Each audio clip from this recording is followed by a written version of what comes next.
السلام علیکم ورحمۃ اللہ وبرکاتہ۔ الحمد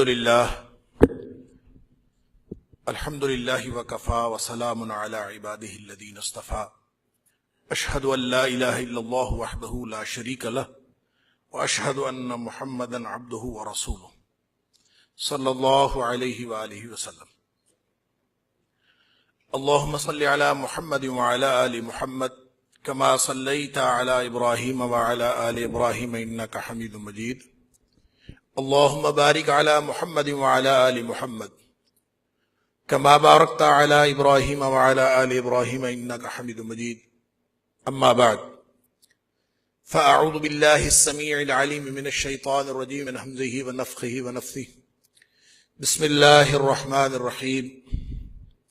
قل فأتوا بكتاب من عند الله هو أهدى منهما اتبعه إن كنتم صادقين، فإن لم يستجيبوا لك فاعلم أنما يتبعون أهواءهم۔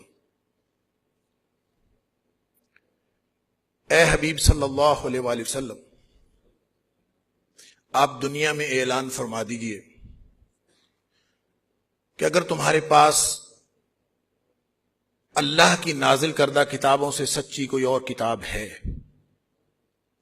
تو وہ پیش کر دیجئے، لے آئیے، میں وعدہ کرتا ہوں کہ میں اس کی پیروی کرنا شروع کر دوں گا، اور اگر تم سچے ہو تو ایسی کوئی چیز لے کے آؤ۔ اور پھر فرمایا کہ جب کوئی جواب نہ آئے، فَإِن لَّمْ يَسْتَجِيبُوا لَكَ، جب وہ آپ کو کوئی جواب نہ دیں، فَاعْلَمْ، تو پھر حقیقت جان لیجئے کہ حقیقت کوئی دلیل نہیں ہے۔ حقیقت کیا ہے؟ فَاعْلَمْ أَنَّمَا يَتَّبِعُونَ أَهْوَاءَهُمْ، وہ تو محض اپنی خواہشات کی پیروی کر رہے۔ صدق اللہ العظیم۔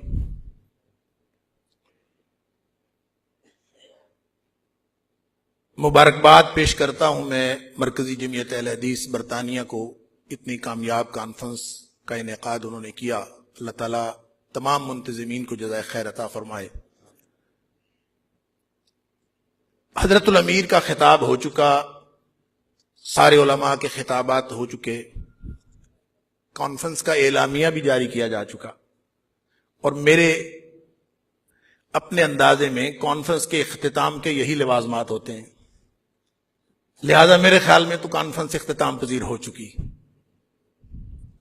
اب مجھے کہا گیا ہے کہ میں نے گفتگو کرنی ہے حضرت الامیر کی موجودگی میں، اور بلکہ امیرین کی موجودگی میں گفتگو کرنے کو میں پہلے ہی آزمائش سمجھ رہا تھا، لیکن یہ آزمائش اتنی بڑی ہوگی اس کا اندازہ نہیں تھا۔ بہرحال اپنی گفتگو اس غرض سے آپ علماء کے سامنے اور آپ بھائیوں کے سامنے رکھتا ہوں کہ یہ وہ سبق ہے جو ہم نے اللہ کے قرآن سے سیکھا ہے۔ اللہ کرے کہ جو قرآن پاک کی حقیقی روح ہے وہ ہمارے قلب و جگر میں اتر جائے، اور اگر اس سبق کے اندر کوئی غلطی ہو تو محترم علماء کرام میری اصلاح فرما دیں گے۔ میں نے سورہ قصص کی ایک آیت اور ایک آیت کا ٹکڑا آپ کے سامنے رکھا ہے، اور انتہا پسندی کے حوالے سے میں نبی اکرم صلی اللہ علیہ وآلہ وسلم کی اس آفر کی بات کرنا چاہ رہا ہوں، خاص طور پہ اس دنیا میں اور اس ماحول میں جس کو لاجک کی دنیا کہا جاتا ہے، جس کو منطق کی دنیا کہا جاتا ہے، انٹلیکٹ کی دنیا کہا جاتا ہے، دانش کی دنیا کہا جاتا ہے، اور لوگوں کا خیال یہ ہے کہ دانش کے میدان میں اور انٹلیکٹ کے میدان میں اور منطق اور لاجک کے میدان میں اسلام کوئی ایسی چیز پیش نہیں کرتا۔ اور یہاں کے خاص طور پر مغرب کے رہنے والے مفکرین، میں یہاں پہ گلاسگو یونیورسٹی سے کچھ عرصہ منسلک رہا 2006-07 میں، تو وہاں پہ ایک لیکچرر تھے اسلامک سٹڈیز کے، برٹش بورن تھے لیکن پاکستانی ان کا اوریجن تھا، وہ بعد میں امریکہ چلے گئے۔ تو جب میں جا رہا تھا تو ایک دن ہم اکٹھے بیٹھے ہوئے تو مجھے کہتا ہے کہ یہ بتائیں کہ اسلام، قرآن اگر آپ کو پیش کرنا پڑے دنیا کے سامنے تو انٹلیکچوئل لیول پہ آپ قرآن کی پریزنٹیشن کیسے کریں گے؟ اس نے جب مجھے یہ سوال کیا تو میں حیران ہو گیا اس کا یہ سوال سن کے. تو میں نے اس کو مشورہ دیا کہ میں نے کہا کہ تم ایسا کرو، اسلام چھوڑ کے کوئی اور مذہب قبول کر لو. اس لیے کہ جس شخص کو اپنے دین پر یہ اعتماد نہیں ہے کہ وہ دانش کی وہ ساری سطحیں اور دانش کی وہ ساری ضرورتیں اور انٹلیکٹ کی اور انسانی فطرت کی وہ ساری ضرورتیں پوری کرتا ہے، کہ جو اللہ نے انسان کی فطرت بنائی ہے، جس کو یہ اعتماد نہیں ہے، اس کو پھر اس دین پر عمل، اس کو اس دین کا دعویٰ بھی نہیں کرنا چاہیے، اس کو کوئی اور قبول کر لینا چاہیے جو اس کو زیادہ اچھا لگتا ہے. اللہ اکبر. ارسطو ایک مفکر تھا یونان کا، ہو سکتا ہے آپ نے نام سنا ہو، مشہور و معروف آدمی، 3 صدی قبل مسیح میں. اس نے جو اپنا نظریہ اخلاق دیا ہے، اس کے نظریہ اخلاق کا حصہ ایک جہاں پہ ایک چھوٹا سا نقطہ عرض کرنا چاہتا ہوں. اس نے ایک بات کی ہے، اس نے کہا کہ انتہا ہمیشہ غلط ہوتی. وہ کہتا ہے انتہا چاہے کوئی اچھی چیز ہو اس کی بھی انتہا غلط ہے. جیسے انگریزی میں کہتے ہیں access of every thing is bad. تو نیکی بھی ہو تو وہ جب انتہا ہوگی تو وہ غلط. وہ کہتے ہیں کہ اوپر والی بھی انتہا بدی اور برائی، خیر اور شر کا تصور. ہمیں تو اللہ کا شکر ہے، اللہ کی وحی نے، اللہ کے قرآن نے خیر اور شر کا تصور دیا. تو ارسطو جو خیر اور شر کا تصور پیش کر رہا ہے، وہ اس کا خیال یہ ہے کہ مثلاً آپ کو گرم پانی چاہیے تو شدید گرم لے لیں تو آپ اس کو استعمال نہیں کر سکتے. آپ شدید ٹھنڈا لے لیں آپ اس کو استعمال نہیں کر. وہ باقاعدہ ایگزامپلس کوٹ کرتا ہے. وہ کہتا ہے نہ آپ شدید ٹھنڈا پانی استعمال کر سکتے ہیں، نہ آپ شدید گرم پانی استعمال کرتے ہیں. یہ 2 انتہائیں. لہذا اس انتہا کو آپ وہاں لائیں گے، اس اعتدال پر لائیں گے کہ وہ پانی آپ کے لیے قابل استعمال ہو جائے. وہ کب ہوگا؟ کتنا گرم ڈالنا ہے، کتنا ٹھنڈا ڈالنا ہے.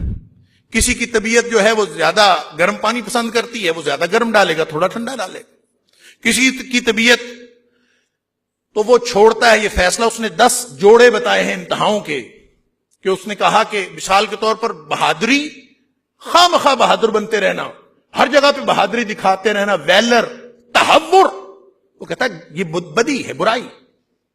اور بزدل ہونا یہ بھی برائی.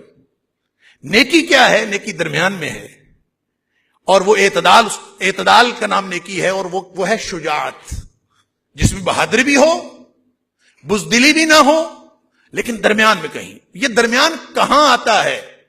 اس نے یہاں ایک بڑی خوبصورت بات کی. وہ کہتا ہے کہ یہ جو درمیان ہے وہ وسط ذرّی ہے، گولڈن مڈل ہے.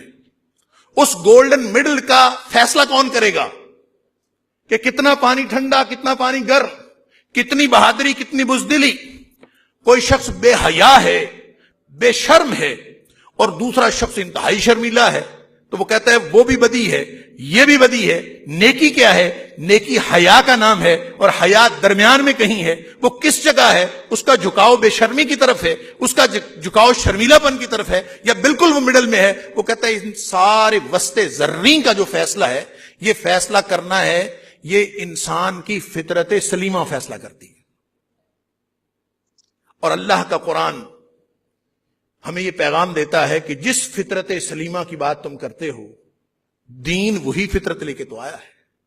فَأَقِمْ وَجْهَكَ لِلدِّينِ حَنِيفًا فِطْرَةَ اللَّهِ الَّتِي فَطَرَ النَّاسَ عَلَيْهَا. جس فطرت نے فیصلہ کرنا ہے اس وسط ذرّی کا، اور جس فطرت نے فیصلہ کرنا ہے اس گولڈن مڈل کا، اس فطرت کی اعلیٰ ترین مثال، اور اس فطرت کی بلکہ سلامت فطرت کی اعلیٰ ترین مثال نبی اکرم صلی اللہ علیہ وسلم کی ذات اقدس ہے. ان سے بڑی سلامت فطرت کسی کی نہیں ہو سکتی، ان سے بڑی سلامت دانش کسی کی نہیں ہو سکتی. اور اللہ کے قرآن نے جو ہمیں دین دیا ہے، اس سے بڑا اعتدال کا اور اس گولڈن مڈل کا تعین کرنے کا اور کوئی پیمانہ نہیں ہو سکتا. لہذا دعویٰ ٹھیک ہے، لیکن اس دعوے کو آپ ذرا اندازہ کیجئے. میں یہ سمجھتا ہوں کہ اس انتہا پسندی کو اگر ہم جو بھی ڈیفائن کریں، ڈیفینیشنز ہو چکی، اس سے سب سے زیادہ جو متاثر ہوتے ہیں وہ نوجوان طبقہ متاثر ہوتا ہے. اور نوجوان طبقہ بھی خاص طور پر مسلمانوں کا نوجوان طبقہ متاثر ہوتا ہے. اور جو لوگ غیر مسلموں میں سے ہیں وہ بھی زیادہ نوجوان طبقہ اس سے متاثر ہوتا ہے، پازیٹیولی اور نیگیٹولی۔ اب مسئلہ یہ ہے، وہ جو متھ کی بات کر رہے تھے ابھی ڈاکٹر صہیب حسن صاحب، کہ یہ تو افسانہ ہے، لیکن وہ افسانہ حقیقت بن جاتا ہے جب اس کو حقیقت سمجھ کر بہت سارے لوگ فالوورز مل جاتے ہیں، اور ہم دیکھ رہے ہیں کہ لوگ فالوورز مل رہے ہیں۔ ایک بات سنی، اس پر پوری گرم جوشی دکھائی اور اس کو دین سمجھ لیا، اور یہ سمجھا کہ بس یہی دین ہے، اس کے علاوہ اس کی دوسری کوئی تشریح، کوئی بات۔ اور مولانا عبداللہ مدنی فرما رہے تھے کہ مولانا گوگل نے سارا کام خراب کیا، کہ اس نے ہر ایک کو علامہ بنا دیا ہے۔ وہ اسی وقت گوگل پہ جاتا ہے، وہاں سے کوئی حدیث مل گئی، کوئی آیت مل گئی، اور وہ سمجھتا ہے اس کا وہی مفہوم صحیح ہے جو مجھے آج سمجھ میں آ رہا۔ بھئی دین، قرآن آپ کے اوپر نازل نہیں ہوا، قرآن نبی کریم صلی اللہ علیہ وسلم پر نازل ہوا، بلکہ آپ کے قلب اطہر پر نازل ہوا ہے، اور نبی کریم صلی اللہ علیہ وسلم نے صحابہ کرام کو سکھایا ہے۔ لہذا دین کا مفہوم وہ ہوگا جو نبی کریم صلی اللہ علیہ وسلم نے صحابہ کرام کو سمجھایا، وہ مفہوم نہیں ہوگا جو میں اور آپ آج سمجھیں۔ لغت کی مدد سے، منطق کی مدد سے سارا بگاڑ اس دین کی روح کو جب آپ چھوڑیں گے۔ مثال میں ایک دیتا ہوں، انتہا پسندی ریلیٹو ٹرم ہے، یہ ایک اضافی اصطلاح ہے۔ یہ سیاسی انتہا پسندی ہو سکتی ہے، آج کل موضوع صرف مذہب بن گیا ہے، حالانکہ ہر وہ شخص جو گنجائش نہیں دیتا دوسرے کو وہ انتہا پسند ہے۔ اور قرآن، اچھا گنجائش نہ دینے کی وجہ پتہ کیا بنتی؟ ہم کہتے ہیں ہم سچے، تو سچا آدمی گنجائش کیوں دے؟ سچ تو سچ ہوتا ہے۔ میں قرآن پاک کی اس آیت کی روشنی میں جو میں نے آپ کے سامنے سورۃ القصص کی تلاوت کی ہے، میں آپ سے پوچھتا ہوں، آپ مجھ سے پوچھیں، ہم ان انتہا پسندوں سے سوال کریں کہ بتائیں نبی کریم صلی اللہ علیہ وسلم سے سچی ذات کوئی ہے؟ بتائیں نبی کریم صلی اللہ علیہ وسلم پر اترنے والی کتاب، اس سے سچی کتاب دنیا کائنات میں کوئی ہے؟ اللہ کی وحی سچی، نبی کریم صلی اللہ علیہ وسلم سچے، کفار بھی تسلیم کرتے ہیں کہ آپ زندگی میں کبھی ہم نے نہیں دیکھا کہ آپ نے کسی معاملے میں جھوٹ بولا ہو۔ جب نبی کریم صلی اللہ علیہ وسلم سچے، اللہ کا قرآن سچا، تو یہ آفر کیسی ہے؟ فَأْتُوا بِكِتَابٍ مِّنْ عِنْدِ اللَّهِ هُوَ أَهْدَىٰ مِنْهُمَا، لاؤ تو ذرا کوئی کتاب۔ جادو وہ جو سر چڑھ کر بولے، تم فطرت کی بات کرتے ہو، تم دانش کی بات کرتے ہو، تم منطق کی بات کرتے ہو، تم لاجک کی بات کرتے ہو، اپنے دین لے کے آؤ، اپنے نظریے لے کے آؤ، میدان میں رکھو۔ ہم اپنا نظریہ لے کے آتے ہیں، ہم اپنی دلیل لے کے آتے ہیں، ہم میدان میں رکھتے ہیں۔ جو لاجک اور فطرت کے مطابق ہو اس کو لے لو، اور جو فطرت کے خلاف ہو اس کو چھوڑو۔ انتہا پسندی مغرب بتائے گا مسلمانوں کو، انتہا پسندی یہود و نصارہ بتائیں گے مسلمانوں کو۔ وہ یہود و نصارہ ابھی ذکر ہو گیا، سارے حوالے ہو گئے۔ نبی کریم صلی اللہ علیہ وسلم نے تو یہودیوں سے بھی معاہدہ کر لیا، مشرکین سے بھی معاہدہ کر لیا، پرامن بقائے باہمی کا معاہدہ، بھئی ہم سب مل جل کر رہیں گے میثاق مدینہ۔ کس نے توڑا؟ معاہدہ حدیبیہ مجبوری میں کیا، کس نے توڑا؟ مشرکین کہتے ہیں نبی کریم صلی اللہ علیہ وسلم سچے ہونے کے باوجود، کتاب سچی ہونے کے باوجود آپ تو آفر کر رہے ہیں کہ بھی آپ دلائل کے میدان میں لائیں۔ تو اس کا مطلب یہ ہوا کہ نبی کریم صلی اللہ علیہ وسلم سارے سچ کے باوجود اور الٹیمیٹ سچ کے باوجود آپ گنجائش دیتے ہیں کہ کسی نے اپنا شوق پورا کرنا ہے، دلائل لانے کا تو لے آئے، کسی نے آ کے بحث کرنی ہے، مباحثہ کرنا کر لے، نتیجہ وہی نکلے گا اللہ کے فضل سے کہ اللہ کا قرآن سچا، اور صاحب قرآن اس کائنات کی، اس دھرتی کی سب سے سچی ہستی، یہی نتیجہ نکلے گا۔ لیکن نتیجہ اپنی جگہ، تمہارے دلائل ایکسپوز ہوں گے۔ فرمایا فَإِن لَّمْ يَسْتَجِيبُوا لَكَ، اے حبیب صلی اللہ علیہ وسلم ان کے پاس جواب ہوگا تو لائیں گے نا، جواب ہوگا تو لائیں گے، جب نہیں لائیں گے تو سمجھ لیجئے کہ اصل مسئلہ دلائل کا نہیں ہے، لاجک اور منطق کو بہانہ بنایا ہے۔ اصل مسئلہ کیا ہے؟ اصل مسئلہ یہ ہے کہ فَاعْلَمْ أَنَّمَا يَتَّبِعُونَ أَهْوَاءَهُمْ، اصل بیماری خواہشات کی پیروی، مشرکین میں ہو، یہود و نصارہ میں ہو یا مسلمانوں میں ہو، اصل خواہشات کی پیروی ہے۔ جو لوگ خواہشات کی پیروی کرتے ہیں، کوئی توحید کے نام پر کر لے، کوئی رسالت کے نام پر کر لے، کوئی عقیدے کے نام پر کر لے، کوئی عمل کے نام پر کر لے، اور وہ سمجھتے ہیں کہ دین اسی چیز کا نام ہے کہ میں چونکہ سچا ہوں لہذا یا تو سب کو میری بات مان لینی چاہیے یا پھر مقابلے کے لیے تیار ہو جانا چاہیے۔ نبی کریم صلی اللہ علیہ وسلم ہمیں اسوہ دے رہے ہیں۔ یعنی میں پوچھتا ہوں سوال، میرے طالب علمانہ سوالات ہیں، انشاءاللہ اسی کے اندر پیغام ہے۔ بت پرستی سے بڑا کوئی عمل جو توحید کو تباہ کرے کوئی ہے؟ نبی اکرم صلی اللہ علیہ وسلم کے امتی ہونے کا دعویٰ کرنے والوں، نبی کریم صلی اللہ علیہ وسلم جب مکہ سے ہجرت کر کے مدینہ تشریف لے گئے تھے تو مکہ میں کتنے بت تھے؟ کعبہ کے اندر 360۔ وہ کب توڑے؟ جب آپ مکہ فتح کرنے کے لیے 8 ہجری میں تشریف لائے۔ اور یہ بتائیے کہ اس سے پہلے تو قبلہ اول تھا، مسجد اقصیٰ کی طرف منہ کر کے نماز پڑھتے تھے۔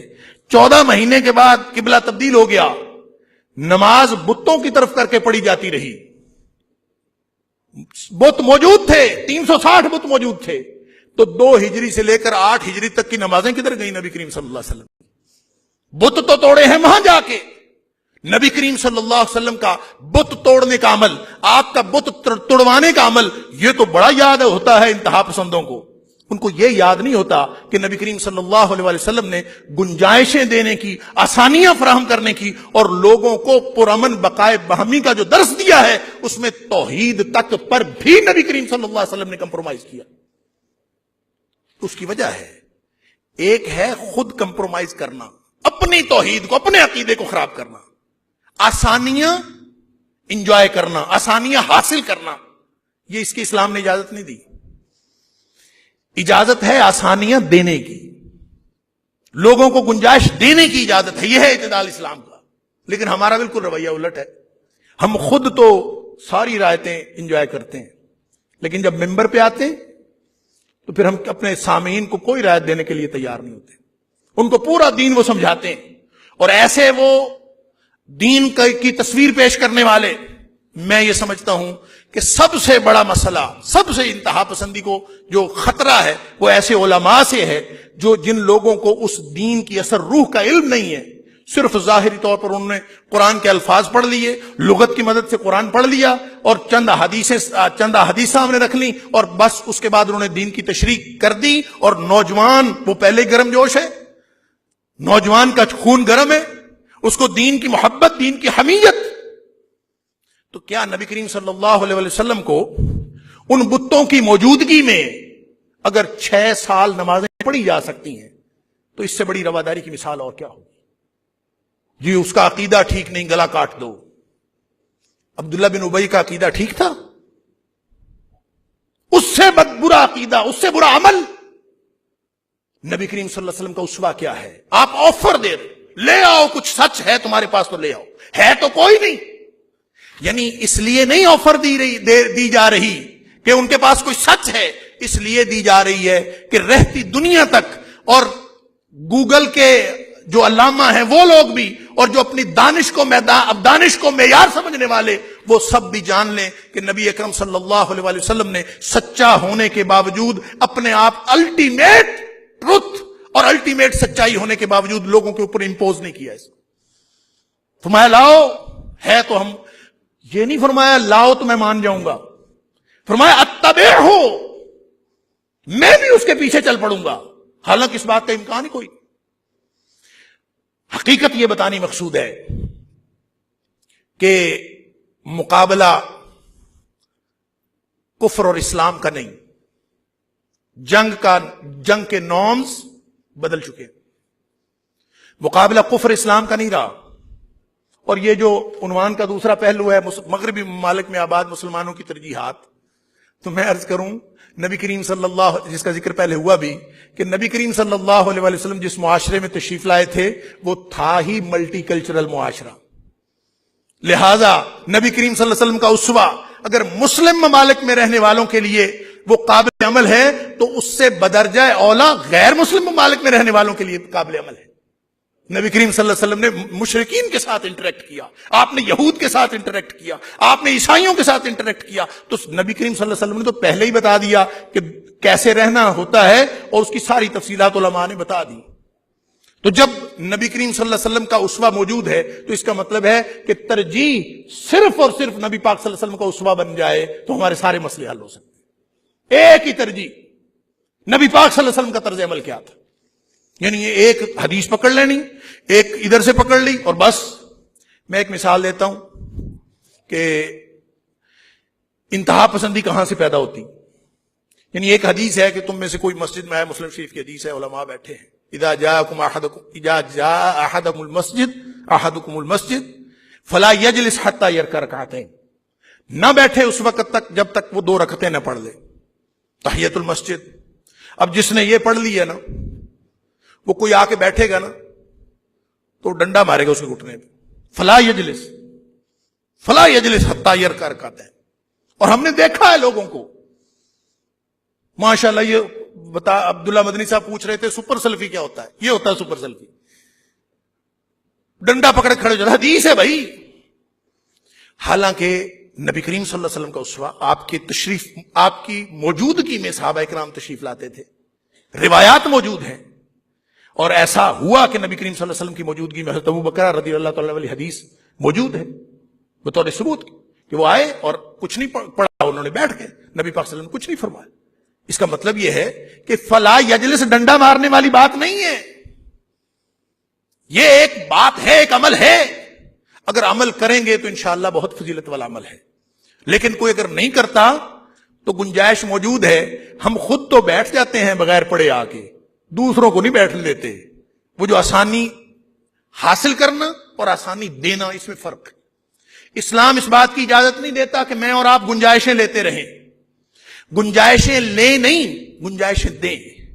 عبداللہ بن ابی سے بڑا کافر کوئی نہیں، نبی کریم صلی اللہ علیہ وسلم کے خلاف سازشیں کرنے والا کوئی نہیں، اسلام کا اس سے بڑا دشمن کوئی نہیں۔ اور عمر فاروق رضی اللہ عنہ نے جب فرمایا کہ اس کو قتل کروا دیں تو کیا فرمایا تھا آپ نے؟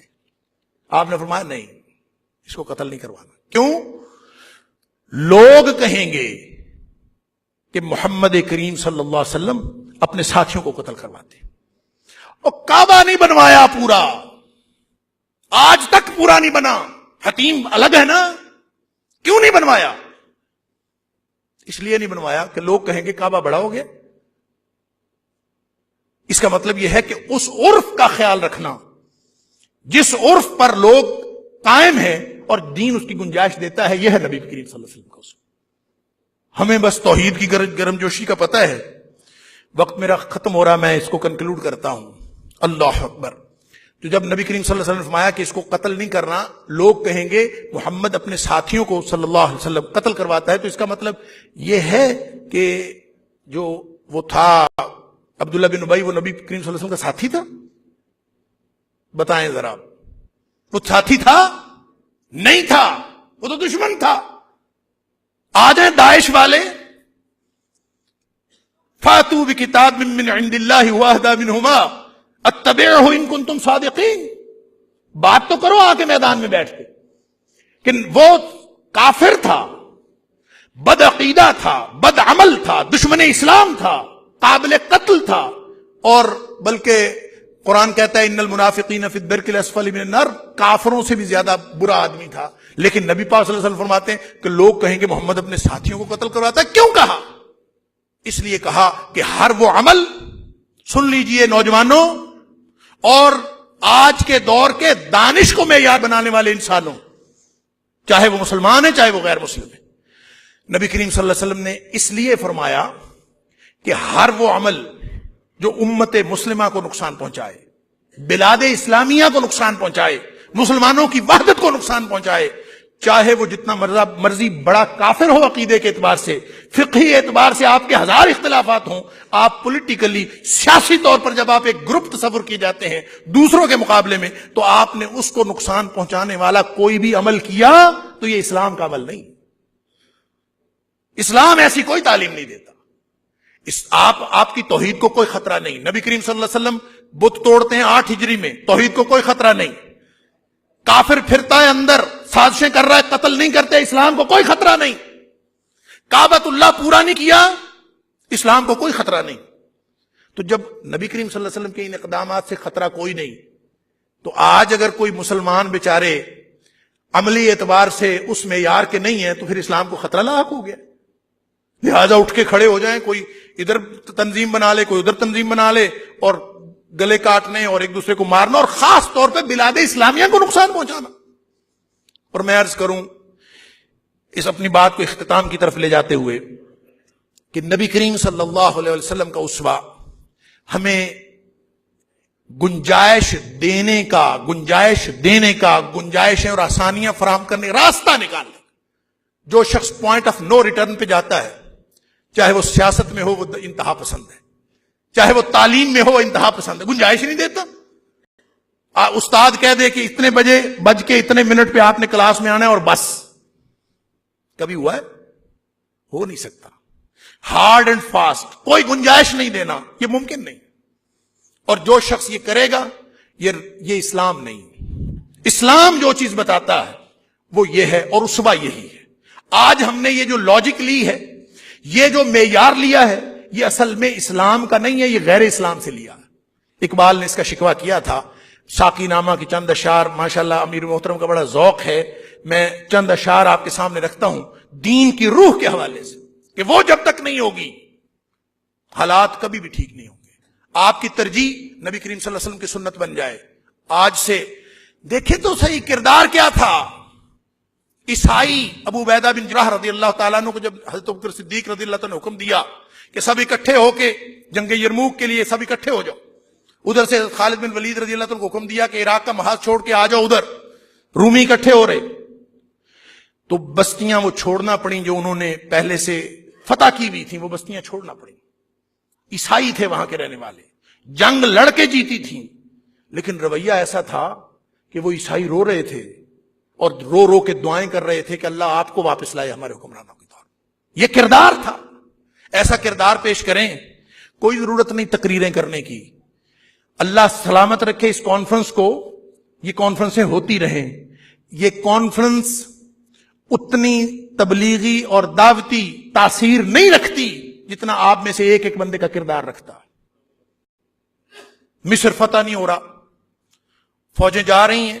انہوں نے ایک سازش کی تھا, مورخین نے ایک لکھی ہے روایت, انہوں نے سازش کی کہ انہوں نے چند 100 خوبصورت ترین خواتین اکٹھی کی, اور جس راستے سے مسلمانوں نے گزرنا تھا انہوں نے اس راستے پہ دونوں طرف وہ خواتین اکٹھی کھڑی کر, انہوں نے کہا کہ اب دیکھتے ہیں کہ یہ کیا کرتے ہیں.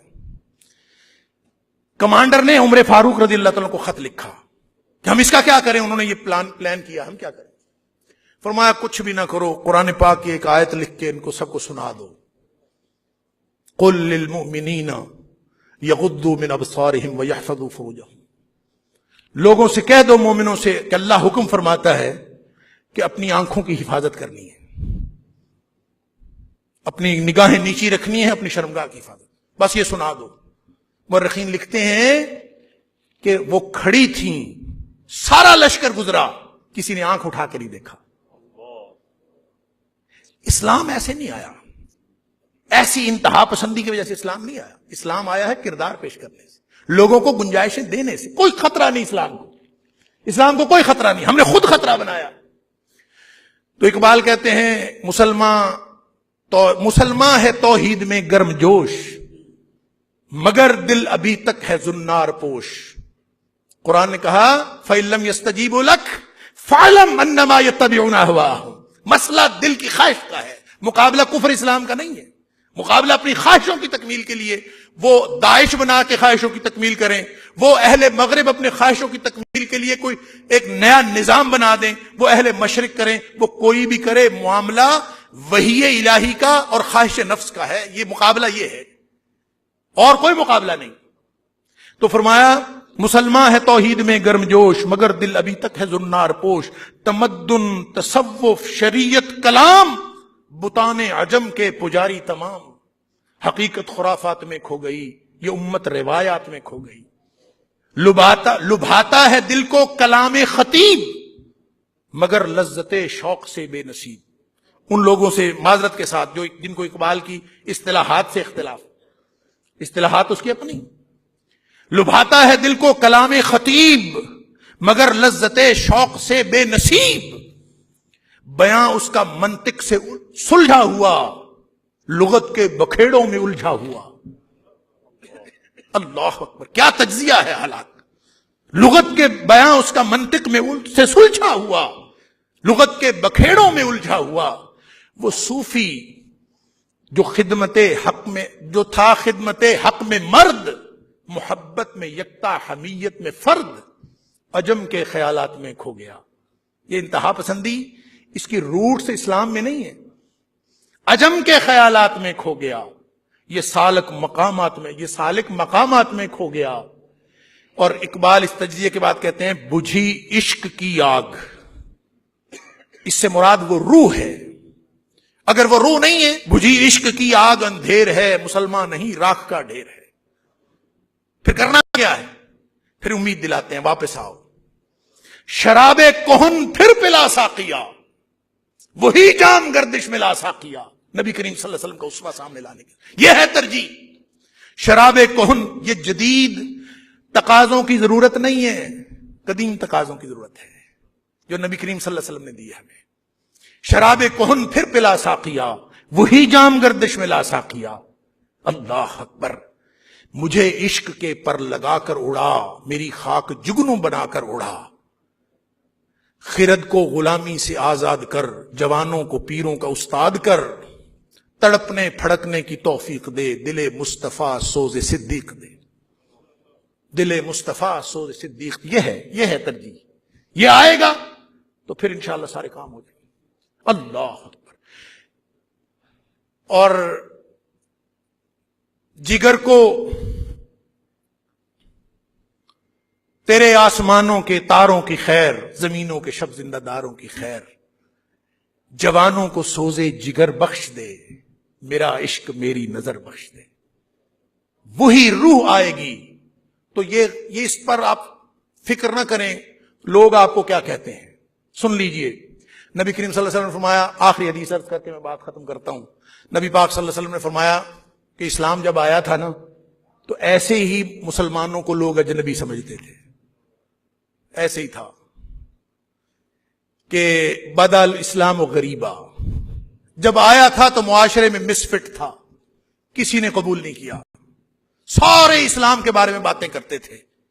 وسیعود غریبا، ایک وقت پھر آئے گا کہ یہ اجنبی ہو جائے گا پوری دنیا میں. اور آج ہوا پڑا ہے. لوگ اجنبی سمجھتے ہیں، ہم مسلمانوں کو مس فٹ سمجھتے ہیں. تو جیسے نبی کریم صلی اللہ علیہ وسلم نے اور صحابہ کے کردار نے معاشرے کی اقدار بدل دیں، آپ کا کردار بھی معاشرے کی اقدار بدل سکتا ہے. مسلم معاشرے اور غیر مسلم معاشرے کا کوئی فرق نہیں ہے. فرق اس روح کا ہے جو اللہ کے رسول صلی اللہ علیہ وسلم نے دی. اور نبی پاک صلی اللہ علیہ وسلم فرماتے ہیں وَطُوبَى لِلْغُرَبَاء، جو غربا ہیں، ایسے اجنبی لوگ، ان کے لیے تو خوشخبریاں ہیں.